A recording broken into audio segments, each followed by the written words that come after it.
All right, welcome everybody to Fury Motion Picture Company. Today coming to you quarantined from my home edit suite. As an edit suite, this is great. As a DP trying to film a video, not ideal. I mean, it's dark, my lighting setup sucks, there's no separation between me and the background. But this is going on the third week we've been in quarantined lockdown with the COVID19 pandemic, so gotta do what you gotta do. First of all, this is a follow-up video to an unboxing I did of this bad boy right here, the Alexa Mini LF. We put together the ready-to-shoot set, saw how kind of all the pieces fit together, and started to kind of get a sense for what kind of modifications I wanted to make, more kind of adaptable to my style of shooting. Now, if you haven't seen it yet, check it out. I mean, it's really a beautiful piece of cinema.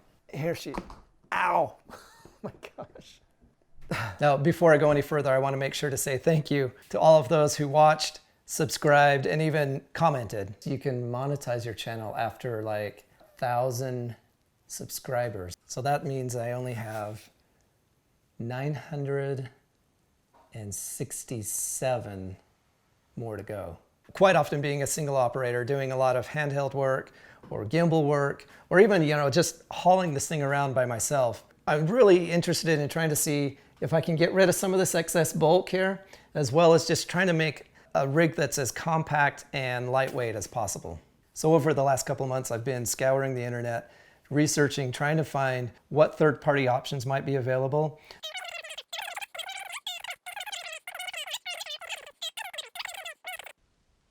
So while I'm in the mode of griping here, one issue that I have had come up is with this viewfinder cable right here.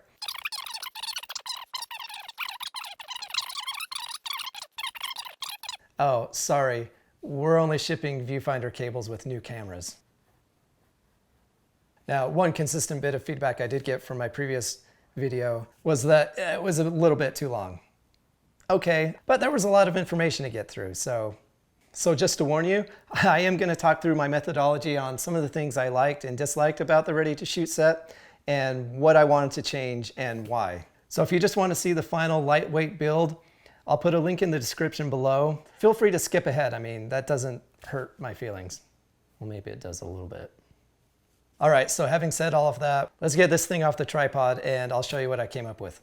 All right, so here it is, the Mini LF or the MILF. Okay, so first of all is the top plate. Not much of a top plate as much as just like a top bracket. First of all, it only covers maybe not even half the top of the camera. Now you can, of course, attach the top handle to it. You attach your side brackets to it, the EVF bracket. All of those are connected into this one bracket. But overall, like I said, it doesn't cover the top of the camera, which means that there aren't really very many places to attach other accessories to it.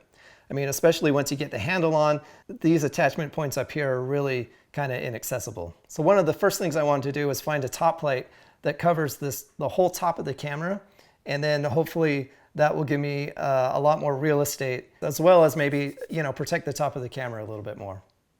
Along with the top plate, there's the EVF bracket right here. Now, I do appreciate, the adjustability here. You can slide this forward and back. You can adjust, side to side of the EVF. But ultimately, I found that I really don't need that much adjustment. And to be honest, this is a lot of bulk that I think we can simplify and find a lighter weight option. Okay, next up is the power splitting box. Now, don't get me wrong, this thing is awesome as far as a power source. I mean, you've got all kinds of power options here. You've got Hiroshi, you've got USB, you've got these cool D-taps over here that you can put your D-tap plug in this way or this way. So, I mean, if you need all that stuff, this thing is amazing. Again, to be honest, for my shooting, I'm usually pretty good with just a couple of D-taps. The downside to this is look at the size of this thing. If you don't need this, we have other options here. Okay, so the other thing I don't like about it has to do with the rear accessory bracket and how far off the back of the camera it puts the power splitting box and the battery. Honestly, it just makes my MILF not so many anymore. and not to mention like really back heavy. Now, I realize once you get a lens on the front here, it might balance that out a little bit, but I still want to find something that will bring the battery closer to the back of the camera. Now, obviously I can't get it right up against the body because these are the air intake vents, so it needs to have some airflow for cooling, but I think that we can get it up here a little bit closer. Okay, so now looking at the bottom of the rig, I feel like there's a lot of unnecessary bulk that doesn't need to be here. I mean, in order to put the camera on the tripod as it is, I have to go from the bottom plate here to the compact bridge plate, which they connect via like a little dovetail. And then from the compact bridge plate, I have to go onto the ARRI standard dovetail and then onto my tripod's drop and go plate. I mean, there has to be some solution that gets rid of all of this when I really don't need it. Now you might be saying, okay, if you get rid of the compact bridge plate, then you lose your 19mm rods and your shoulder pad. Well, okay, you know, to be honest, I can't remember the last time I've used 19mm rods. Since I use a clip-on mat box most of the time, the only thing I need rails for, usually in my setups, is some lens motors. And so most of that can be taken care of with a rod adapter bracket, like right here, or like I've got here. So that brings me to the one thing I do like about this is the bottom plate down here. I do like that I can put a rod mounting bracket on. I could put one on the other side if I needed to. Actually, they do make a 15mm lightweight rod adapter that goes onto the front of here, but it's back ordered. I had it on order for a while, but I ended up canceling it because there were some other things I wanted to buy with that money and they couldn't tell me when it was going to ship. So I decided to put that on hold for a minute. I can get by with this rod mounting bracket here, and I don't know, we'll look at buying that later. So like I said, what I do like about this setup is this bottom bracket. Now let me just pull it off the compact bridge plate here real quick. And I'll show you what I mean. Okay, so for me, this is great. If I've got this rod mounting bracket right here, which I can bolt here, I can move on to this side, or I could take off altogether if I don't need it, because I've got one here as well. That makes it so I can still use my side brackets, and if I can find a way to go directly from here to my tripod, that means I don't need all of this, you know, when I don't need the shoulder pad and when I don't need the 19mm rails. After having said all of that, and all the things that don't work for me personally, I can see how this setup as it is would work and be really nice on a bigger show, you know, where you have a bigger camera build and you have more accessories and you have more assistants and all of that. In fact, when I was looking at buying the camera, I was thinking, should I just buy the camera body and then build, you know, a rig out of third-party accessories? Obviously, I chose to buy the whole set because I figured that, you know, if I'm working with people that are familiar with this system, or if I rent out the camera to somebody else, they're going to want kind of an ARRI standard package. So ultimately, that's why I decided to go with the ready-to-shoot set. I still think there's a lot of cool things they've done here and there's a lot of value in it. But again, for 90% of what I do, I really want to make things as small as possible. As it is, this set weighs 16 pounds without the battery, without a lens. So, I mean, it's not crazy heavy, but you know, I think if there's a way to shave some of that weight down, I think it's worth it. Okay, so now I'm going to go ahead and break the camera down and I'll show you how I build my lightweight compact rig with really just a few third-party accessories.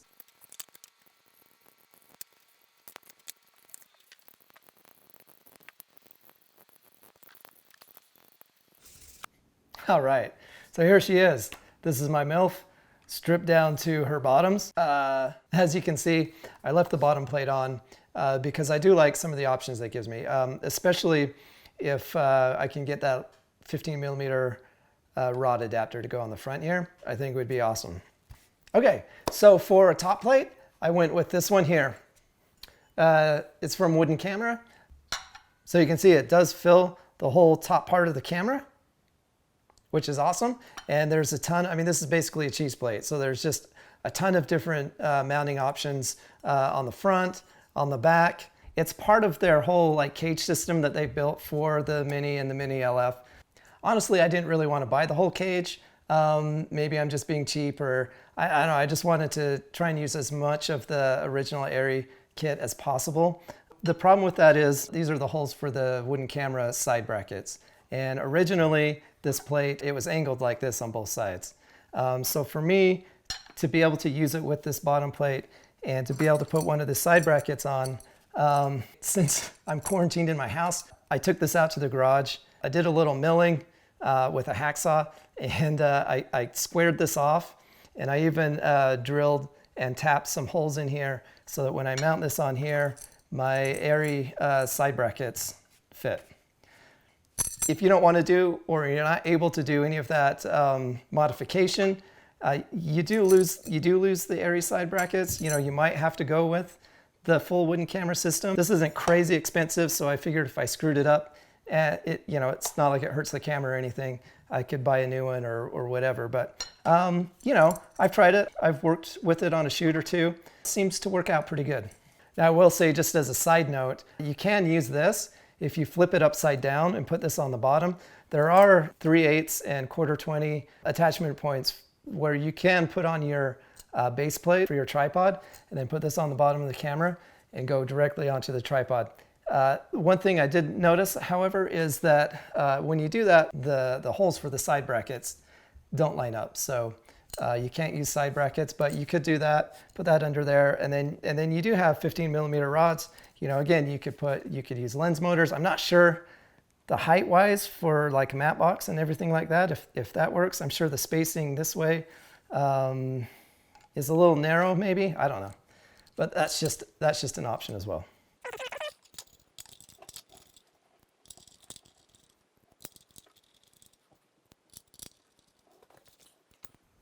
All right, so you can see how I had to cut this, where it was angled here. I had to cut this to make it flat for these side brackets to fit.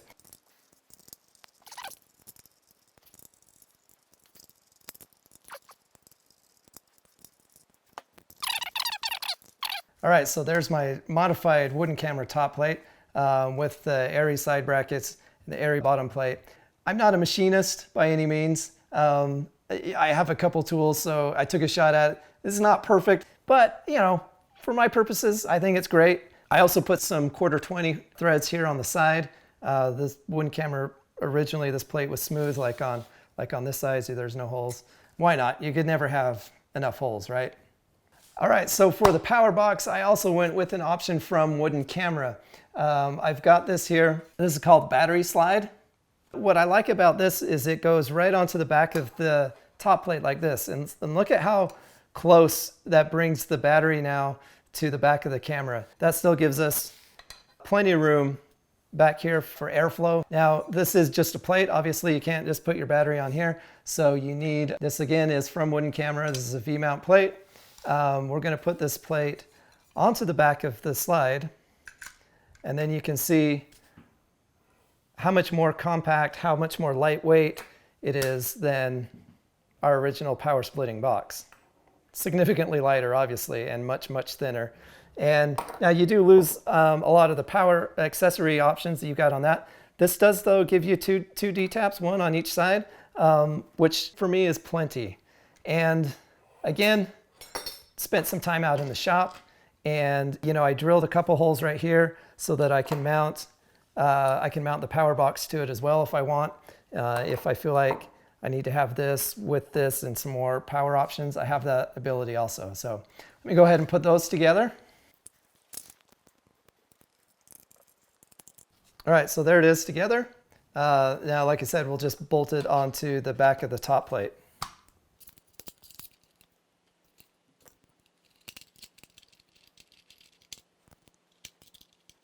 So there it is. One thing that's kind of cool about this is the reason why they call this a battery slide is you can slide it up and down, right? You can set this at an angle if you want or need to, and lock it into place. I mean, so far I've only really just used it like this, straight up and down, but there's those kind of options as well. One thing I did notice I need to be careful with is plugging this in. There you go. You can see right here, it's interfering with the Ethernet and the external port down here and some of these plugs in here. If you need to get access to those, I'll probably just need to move those one hole over. I've had it far enough over here that you can open this door, but it makes it hard to get the card out without lifting it up, you know, and kind of sliding it out of the way. So there is that caveat, but again, look how close that is to the camera. The balance is a lot better, especially if I have a smaller lens. All right, so now for the EVF. This is just a 19mm rod bracket adapter. And you know, obviously with the top plate and all the different mounting points, you can put this anywhere you want. You can put it up here forward, obviously, and towards the back here. And then the rod from your EVF can just slide right into there.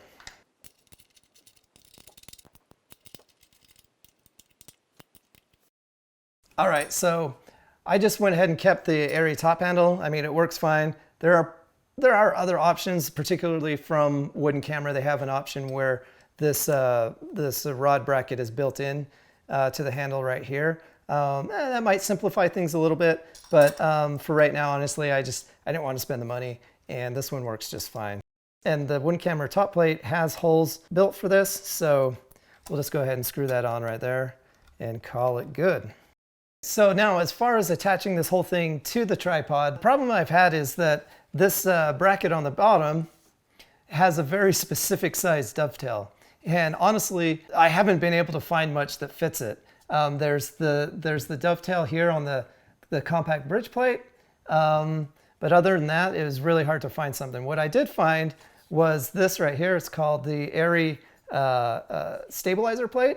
And I think they make this more for like, for use on gimbals or the Trinity. Just like it slides into the compact bridge plate, it just slides on right here. Lock it down. So then you go ahead and put your plate from your tripod right onto the bottom of this, and you're good to go. If you did want to come off the tripod and onto your compact bridge plate, all you really have to do is slide this off like that, and then slide this back on. And yeah, it's one more small step, you know, instead of just pulling this right off the tripod. To make things less complicated, I feel like that's a small price to pay. And besides, look at this compared to this. Obviously much smaller, obviously much lighter, and to go directly to this from the camera, again, is that simplicity that I'm looking for. All right, so that's basically it so far. I'm gonna go ahead and put the EVF through here. That seems to work really well for me right there. I could put it a little bit farther forward if I needed to. This is actually right about the right position for where my eye is. As this setup is, here weighs 12 pounds. So quite a bit lighter, I mean 4 pounds lighter than setup with the ready to shoot set. These three pieces, actually here, let me put them all up front. So all of this right here is what we kind of stripped off the ready to shoot set, and we're down to this. And you know, we saved 4 pounds, which is pretty significant. I mean, I just did a shoot middle of the desert in Utah where I was climbing over rocks, up hills. I was in and out of the truck a lot, out of the salt flats. You know, I was on the tripod. I was carrying everything. I was going from tripod to handheld, all that stuff. And, you know, 4 pounds doesn't seem like a lot, but, you know, over the course of 2 days, I mean, it really does add up. Not to mention just having a small, more compact rig. To me, that's worth all the little modifications I've made, and really makes this setup very worthwhile. There's one more piece of kit that I've been messing around with. I haven't actually had it on a shoot yet, but I've been trying to set up a scenario where I don't use the viewfinder, but I have my small HD Cine 7. Of course, there's all kinds of different arms you can get to attach a screen to a camera. I actually bought a Bright Tangerine Titan arm, and that thing is amazing. I love Titan arms, but as good as it is, I try to get away from using an arm as much as possible. So I found this little guy from Small Rig to attach my monitor to the top plate. Now the cool thing about this obviously is that it's smaller, but it articulates front and back, as well as turns side to side.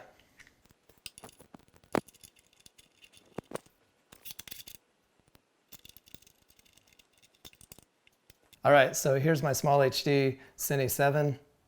So a couple of reasons why I got this. First of all, it's got the built-in deck. It's also, a 7-inch touchscreen, but also it has a built-in camera control. Now, one caveat I will say is that there's not as much control over the camera as I was hoping for or expecting. You get some very basic control. You get record, start, stop. You get white balance, I think. You get ISO. For any reason you need to dive into the menus, you can't do it from here. So you still need to have your EVF handy or learn how to use the function keys. I actually just learned that you can operate the menus from these keys down here. All right, so one of the other bummers with the Cine 7 was that in order to control it, you need this big bundle of wires to get the full functionality out of it. So you have an Ethernet cable here, which allows you to control the camera. You have SDI for picture, obviously, and then you have your power cable. Like I've said a billion times already on these videos, I'm trying to consolidate things and make things more simple. And that's why I have them kind of bundled together here, just to keep things a little more tidy. I mean, that was a major bummer to me. Some little cables like this, whatever, it's not a big deal. But that's a big, thick cable. That Ethernet one is pretty beefy. If you wanted to get rid of some of these cables, you could get rid of the power. If you have the battery adapter plate on the back of this, which makes that heavier, a little more awkward to use. You could get rid of the Ethernet cable if you didn't want control. But again, that kind of loses all the cachet for me for this monitor. And you just have to use the SDI. There's no way around that. It's really not that big of a deal, but it's a little more than I was expecting when I got it. Along with that, what I wanted to say is using this monitor with the small rig mount is, if you look right here on the bottom, you've got your 1/4-20 where the mount screws in. Then you have power on this side, and you have Ethernet on this side. That means they're really on the sides of this mount. And the power cable is not a big deal, but the Ethernet cable, when it plugs in here, is so tight on the side of this mount that, I mean, you could make it work, especially if you kind of offset the monitor just a little bit. You could make it work just fine, but it was still rubbing up really tight and kind of putting a little bit pressure on that connection. So again, I took this out to the garage and I shaved about, I don't know, 1/4 to 1/2 inch off this side, just filed it down until I could fit the monitor on and plug the Ethernet cable in without it rubbing or putting pressure on.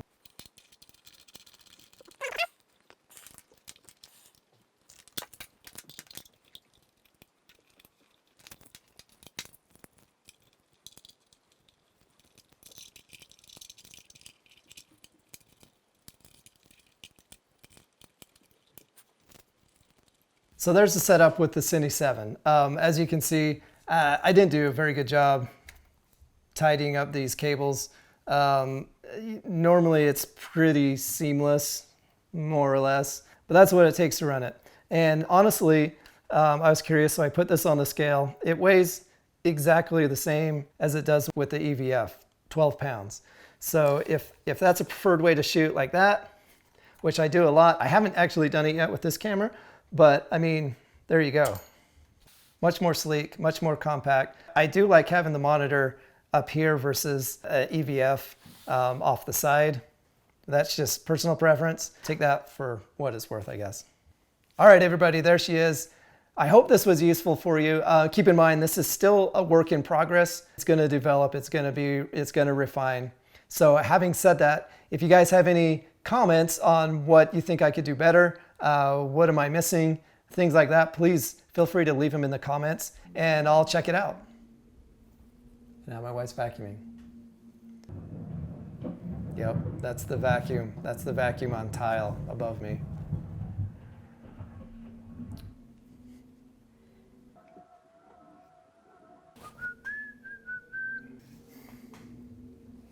So thanks again for watching, and to those who have subscribed, I just want to say that my wife's vacuuming again, but in light of recent events where it doesn't look like I'm going to be back on set anytime soon, I need to start taking this YouTube thing a little more seriously. So, I mean, if you guys have any suggestions on what you'd like to see next, please let me know. And let's see if we can get those subscription numbers up a little bit.